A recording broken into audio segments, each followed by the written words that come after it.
to this lecture about fungus thermal comfort model.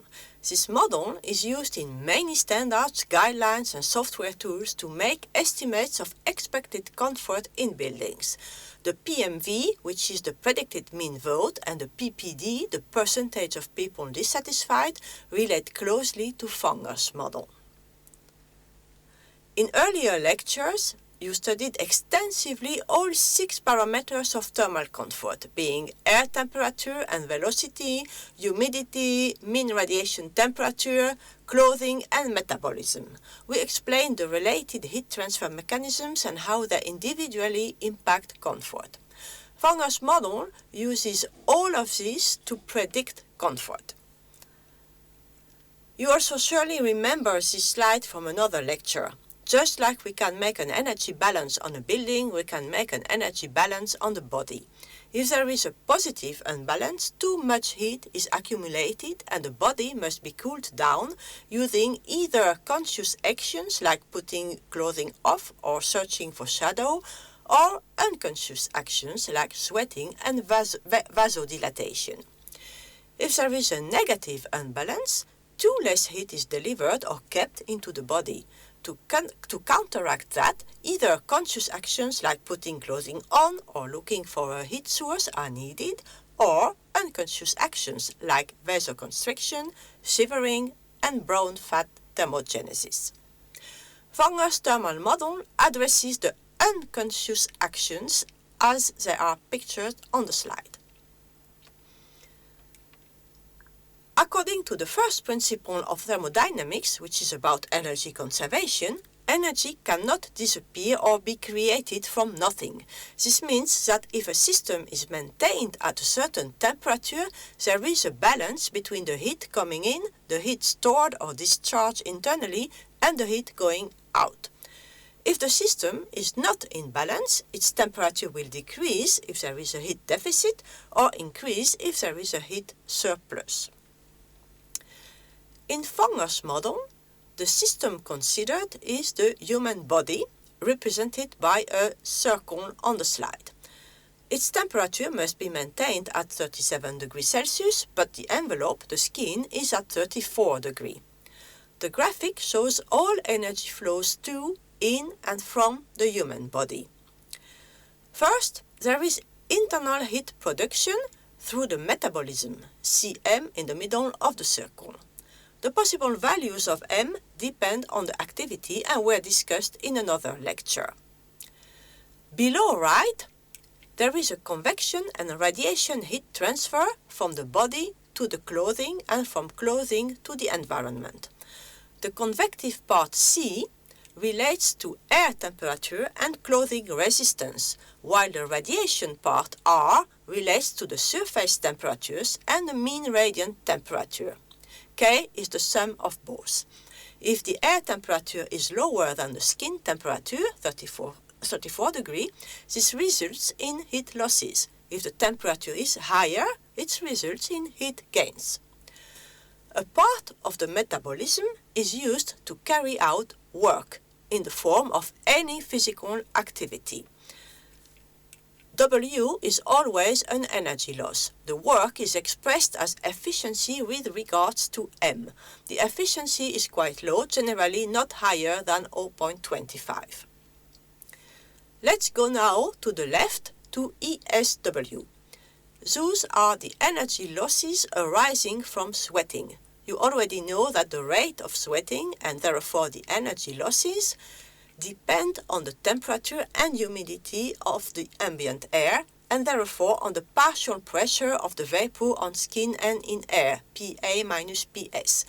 HL is the heat of evaporation, W is the fraction of the body area that is wetted by sweat, and beta is the rate of sweat production.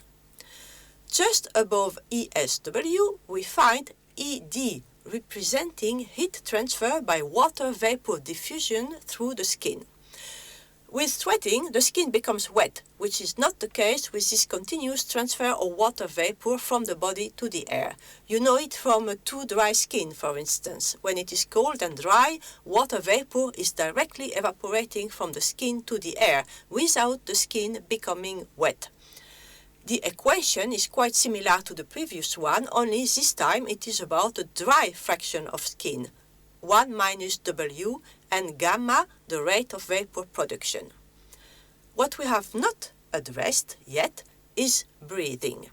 Heat transfer arising from breathing relates to air temperature and humidity. There is heat transfer L because of the temperature difference between the air inhaled TA and exhaled Tres. Tres is somewhere between body core temperature and skin temperature. If TA is higher than Tres, this will be a heat gain, otherwise a heat loss. This equation relates to dry air. Because the air is not dry but humid, there will be heat transfer ERE, also called latent heat, due to the energy content MW of water vapor in the breathing air.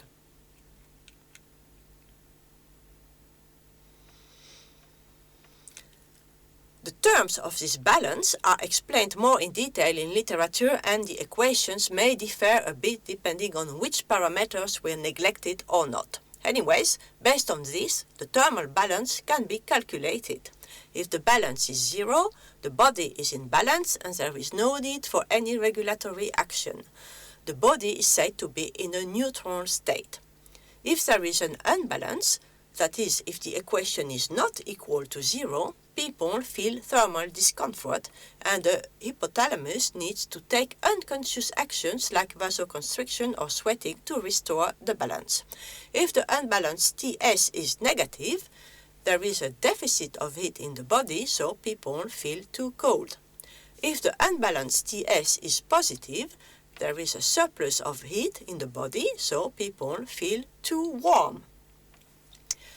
To solve this equation, you need to know all kinds of physiological parameters like rates of breathing, sweating, etc. These parameters are known from health sciences.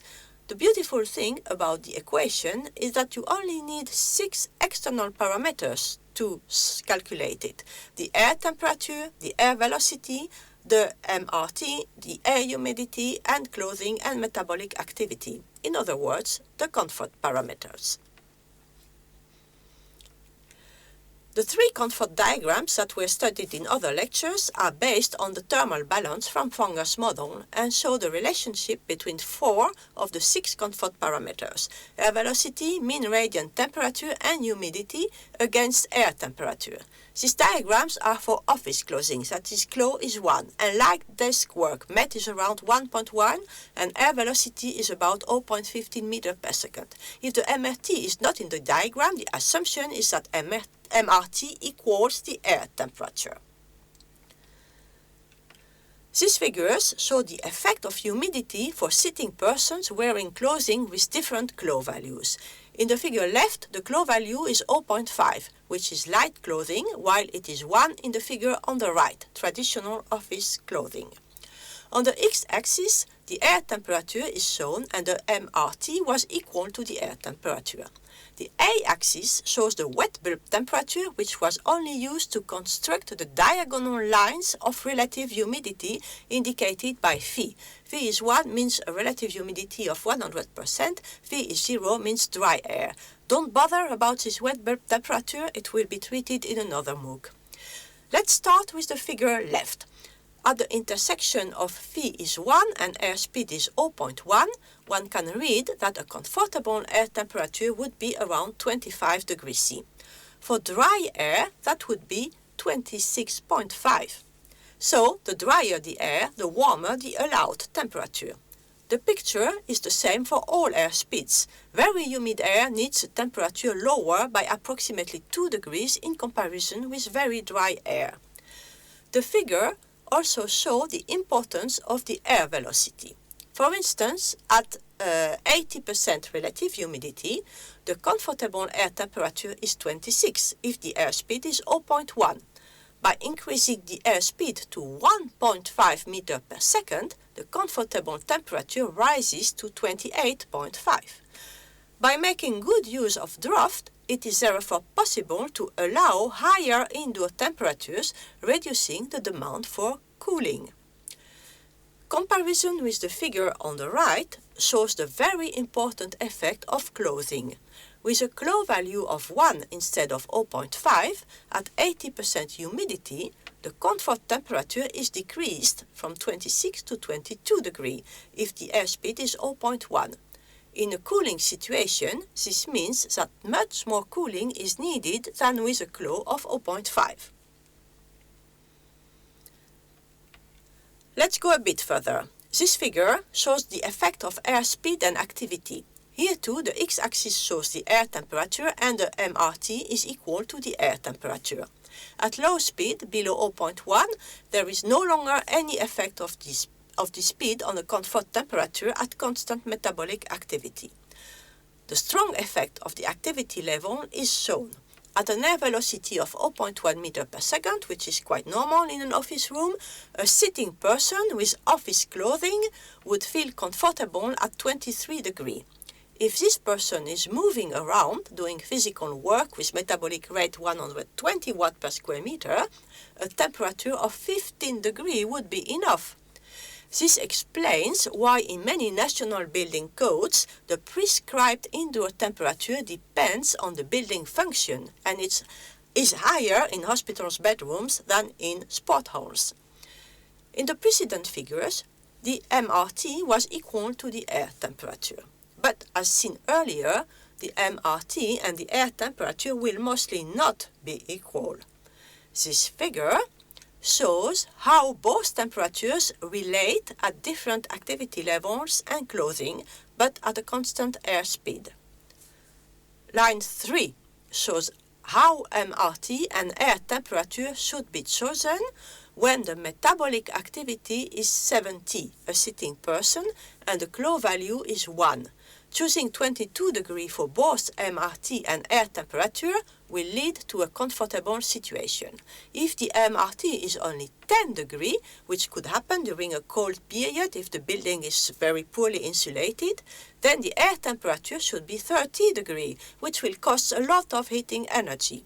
Conversely, if the MRT is 30, which could happen during a warm period if the building is poorly insulated or if there is a lot of incoming solar radiation, the comfortable air temperature will be 17 degrees, which will cost a lot of cooling energy.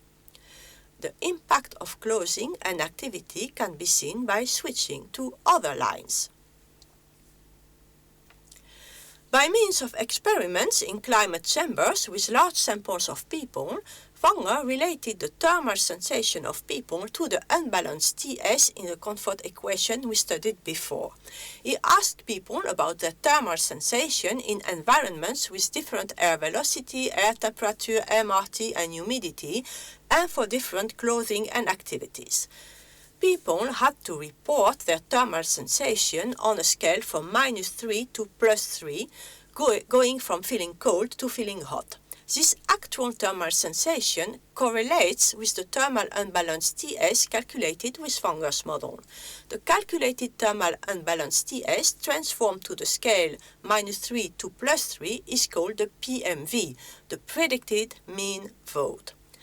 The PMV, therefore, predicts the average thermal sensation of large groups of people based on Wanger's comfort equation.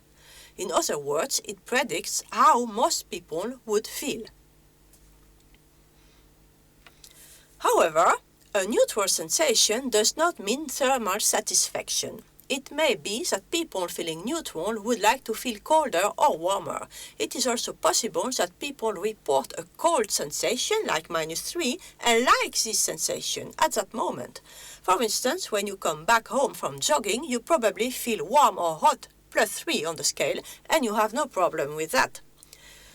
Wanger therefore asked people to also report if they were satisfied with the thermal environment and plotted the percentage of people dissatisfied against the predicted mean vote. Fitting the data points resulted in this curve describing the equation on the slide. Described by the equation on the slide. This equation, therefore, predicts the percentage of people dissatisfied by the thermal environment, which is what we call the PPD, the predicted percentage of people dissatisfied. So, summarizing, Using the 6 comfort parameters in the comfort equation allows us to determine the PMV. The PMV, in combination with this equation, leads to the PPD. It is this way possible to predict in advance the percentage of people who will be satisfied or dissatisfied with a certain environment. This holds only for large groups of people. It is statistics. Let's look now more in details at the figure. It shows that even at neutral conditions, 0 on the PMV scale, 5% of people will be dissatisfied. This means that it is quite impossible to design a building in which all people are satisfied with their thermal environment, unless they all have separate rooms and possibility to control the environment, of course. At warm and cool conditions, PMV plus 2 and minus 2, 80% of people are dissatisfied, meaning that still 20% love it. In ISO standard 7730, a thermal indoor environment is classified category A if the PPD is below 6%, category B if it is between 6 and 10%, and category C if it is between 10 and 15%. Besides the 6 comfort parameters used in Funger's model, other factors could affect thermal comfort, like age, gender, illness, habits, or adaptation. They are not accounted for in Funger's model. To summarize, you have learned how to make a thermal balance of the human body and how the result of this balance relates to thermal comfort. We studied several diagrams helpful to analyze the comfort state. If the balance is 0, the thermal feeling is neutral, the predicted mean vote PMV is said to be 0. If there is a positive unbalance, there is a surplus of heat, people feel warm, and this is expressed in terms of a PMV between 0 and plus 3. If the unbalance is negative, there is a deficit of heat, people feel cold, which is expressed by a negative PMV. Not everyone loves feeling neutral, and not everyone hates feeling cold or warm. The percentage of people dissatisfied, the PPD, can be related to the PMV, showing that at neutral conditions there are still 5% of people dissatisfied, while in hot or cold conditions there are still 20% of people satisfied. I hope you have enjoyed this long lecture on PPD and PMV. Thank you for your attention.